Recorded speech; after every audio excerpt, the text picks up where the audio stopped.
Ride. Gondola রাইডের ticket কিন্তু অবশ্যই আগে থেকে বুকিং করে রাখবে তোমরা। সঙ্গে সঙ্গে কিন্তু এসে তোমরা কোনো টিকিটই পাবে না, কারণ 1 মাস আগে আমরা এখন বুক করেছিলাম, 5টা মাত্র সিটই পড়েছিল আমাদের গন্ডোলা রাইডের জন্য।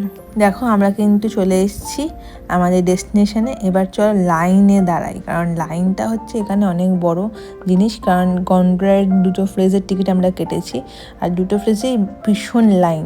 এই সময় বরফ নিয়ে তো কী হয়েছে, তার লোকের ভিড় কিন্তু কমছে না।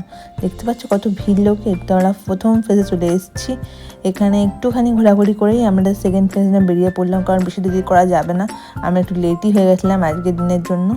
ফেজ 1-এর থেকে কিন্তু আমার ফেজ 2 এর ভিউটা সুন্দর লেগেছে। আর এই দেখো বাঞ্জার জমি, যেখানে স্নো টাইমে পুরো ফুল অফ স্নো থাকে, নিচে অনেক ধরনের অ্যাক্টিভিটি হয়। তো এখানে স্পেশালি খুব উইন্টারে ভিড় হয়। আর দেখো শূন্য পাহাড়, মানে বরফ শূন্য পাহাড়, কিছুই নাই, কিন্তু তাও আমাদের মনকে